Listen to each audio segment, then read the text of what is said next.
Hello everyone, स्वागत है आपका अपने YouTube channel AC study classes में। हिंदी की स्पेशल क्लास में आज हम हिंदी साहित्य से संबंधित महत्वपूर्ण प्रश्न उत्तर लेकर आए हैं। तो अगर आपको हमारा वीडियो अच्छा लगे तो लाइक कीजिए और चैनल को सब्सक्राइब कीजिए। शुरू करते हैं। पहला क्वेश्चन है,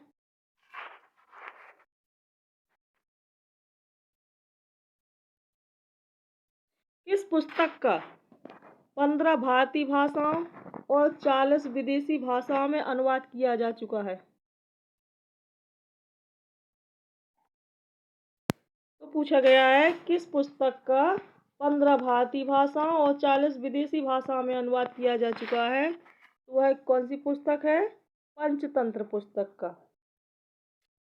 अगला क्वेश्चन है, संविधान की 8वीं अनुसूची में शामिल की गई 4 नई भाषाएं कौन सी हैं? नहीं की जगह नई नई लिख लेना, इधर नई होना चाहिए।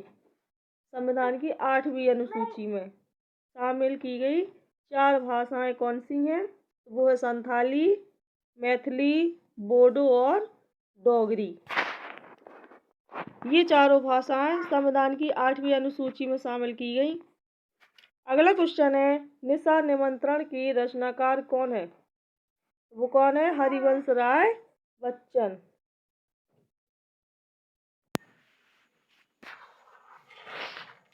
अगला क्वेश्चन है, निशा निमंत्रण की रचनाकार पूछा गया है कि निशा निमंत्रण की रचनाकार कौन है? तो वो है हरिवंश राय बच्चन। अगला क्वेश्चन है, गागर में सागर भरने का कार्य किस कवि ने किया था? इंपॉर्टेंट क्वेश्चन है, गागर में सागर भरने का कार्य किस कवि ने किया था? तो वो किया था बिहारी ने। अगला क्वेश्चन है, रस मीमांसा रस सिद्धांत से संबंधित पुस्तक के लेखक कौन है? रस मीमांसा और रस सिद्धांत से संबंधित पुस्तक के लेखक पूछा गया है। तो वो कौन है? आचार्य रामचंद्र शुक्ल। अगला क्वेश्चन है, गाथा कहने से किस लोक प्रचलित काव्य भाषा का बोध होता है? गाथा कहने से किस लोक प्रचलित काव्य भाषा का बोध होता है? तो प्राकृत भाषा का। अगला क्वेश्चन है, तुलसीदास का वह ग्रंथ कौन सा है जिसमें ज्योतिष का वर्णन किया गया?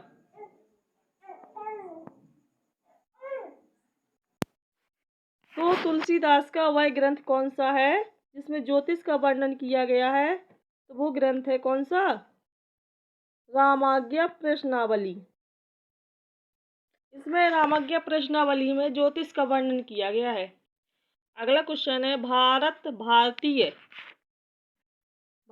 भारती इस काव्य की रचनाकार कौन है? तो इसकी रचनाकार कौन है? मैथिली शरण गुप्त। भारत भारती काव्य की रचनाकार कौन है? मैथिली शरण गुप्त। अगला क्वेश्चन है, आचार्य रामचंद्र शुक्ल ने त्रिवेणी में किन 3 महान कवियों की समीक्षा प्रस्तुत की है? त्रिवेणी में कौन से 3 कवि शामिल हैं? आचार्य रामचंद्र शुक्ल ने किन 3 कवियों को शामिल किया गया है? वो है सूर, तुलसी एवं जायसी। सूरदास, तुलसीदास और जायसी।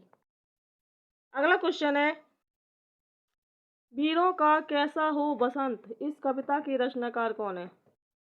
वीरों का कैसा हो बसंत इस कविता की रचनाकार पूछा गया है। तो कौन है? सुभद्रा कुमारी चौहान। अगला क्वेश्चन है, हिंदी के किस समाचार पत्र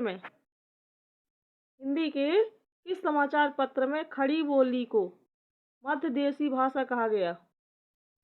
खड़ी बोली को मध्य देशी भाषा कहा गया है। तो वो कौन सा समाचार पत्र है? बनारस अखबार में। बनारस अखबार समाचार पत्र में खड़ी बोली को मध्य देशी भाषा कहा गया। अगला क्वेश्चन है, हिंदी कविता को छंदों की परिधि से मुक्त कराने वाले थे। हिंदी कविता को किससे मुक्त कराने वाले? छंदों की परिधि से मुक्त कराने वाले कौन से कवि थे? वो थे सूर्यकांत त्रिपाठी निराला। अगला क्वेश्चन है, चीनी तिब्बती भाषा समूह की भाषाओं के बोलने वालों को क्या कहते हैं? क्या कहते हैं? निषाद।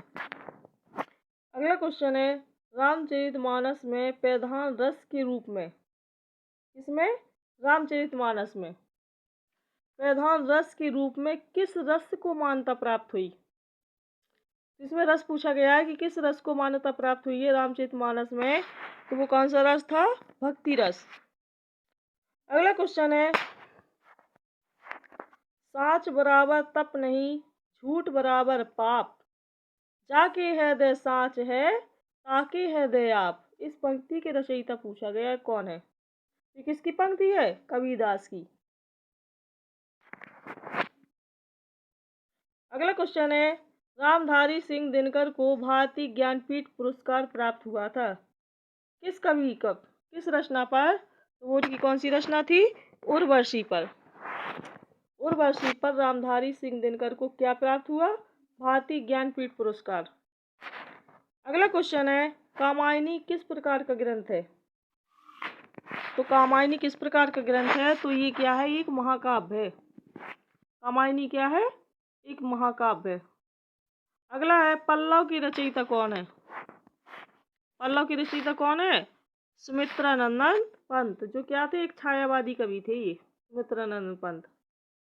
अगला क्वेश्चन है, कौन सी भाषा भारतीय संविधान की 8वीं अनुसूची में नहीं दी गई?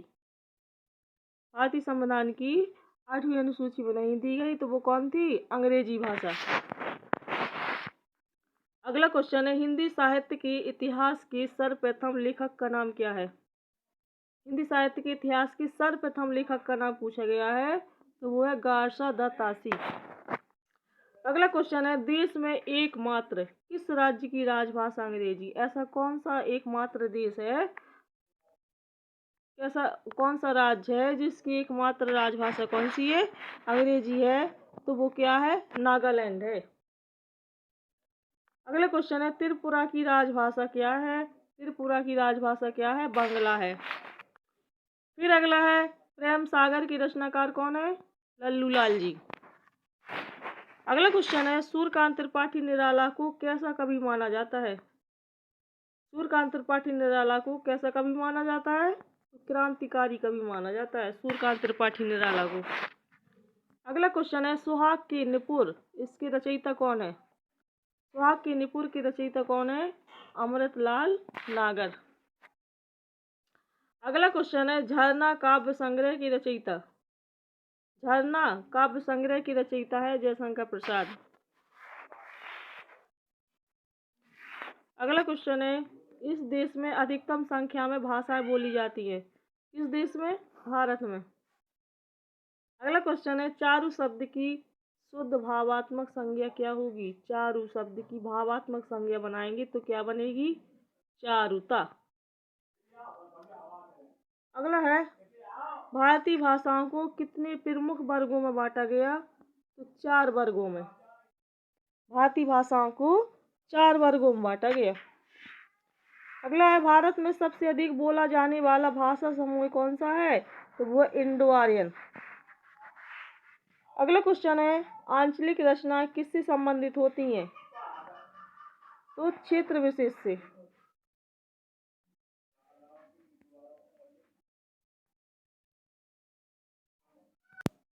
तो आंचलिक रचनाएं किससे संबंधित होती हैं? तो वो किससे होती है? क्षेत्र विशेष से। अगला है, किस नाटककार ने अपने नाटकों के लिए रंगमंच को अनिवार्य नहीं माना? किस नाटककार ने? तो जयशंकर प्रसाद ने। अगला क्वेश्चन है, कौन सा एक व्यंग्य लेखक है? तो वो है हरिशंकर परसाई। अगला है, मनुष्य तत्व की सामान्य भावना को आगे करके निम्न श्रेणी की जनता में आत्मगौरव का भाव जगाने वाले श्रेष्ठ कवि कौन थे? वो थे कबीर। अगला क्वेश्चन है, प्रादेशिक गोलियों के साथ रजिया मध्य प्रदेश की भाषा का आश्रय लेकर एक सामान्य साहित्य भाषा स्वीकृत हुई, जिसे कौन सा नाम दिया गया? पिंगल भाषा। निराला के राम तुलसीदास के राम से भिन्न और भभूति के राम के निकट है। जो निराला के राम है वो तुलसीदास के राम से भिन्न है और भभूति के राम के निकट है। तो ये कथन किस हिंदी आलोचक का है? तो ये है डॉक्टर रामविलास शर्मा का। अगला है नमक का दरोगा कहानी के लेखक कौन है? मुंशी प्रेमचंद। अगला क्वेश्चन है डोगरी भाषा मुख्य रूप से कहाँ बोली जाती है? तो ये कहाँ बोली जाती है? जम्मू कश्मीर में। डोगरी भाषा कहाँ बोली जाती है? जम्मू कश्मीर में। अगला है प्रसिद्ध कहानी नमक का दरोगा के लेखक कौन है? जो नमक का दरोगा कहानी है इसके लेखक पूछा गया है तो वो कौन है? मुंशी प्रेमचंद। अगला है संस्कृत से सबसे अधिक प्रभावशाली द्रविड़ भाषा कौन सी है? तो कौन सी है वो? तेलुगु भाषा। जो तेलुगु भाषा है ये संस्कृत से अधिक प्रभावशाली द्रविड़ भाषा है ये।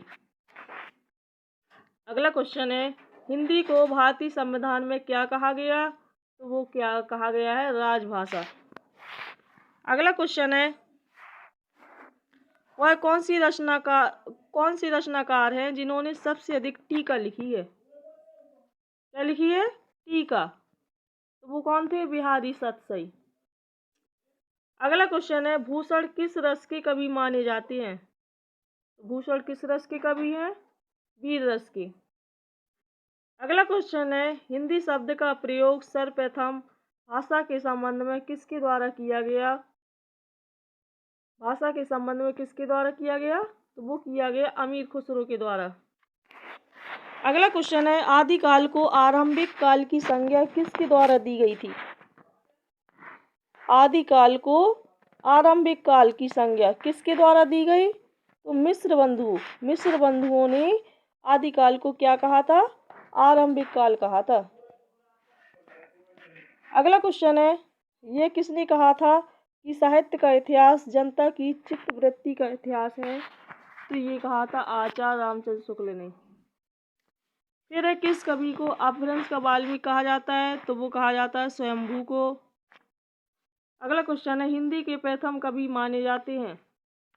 हिंदी के प्रथम कवि सरहप्पा।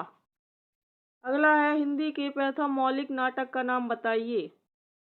हिंदी के प्रथम मौलिक नाटक का नाम क्या है? तो ये है नहुस। इसके रचनाकार कौन है? गोपाल चंद गिरधरदास। तो गाइस ये सभी क्वेश्चन आने वाले एग्जामों के लिए काफ़ी इम्पोर्टेंट है।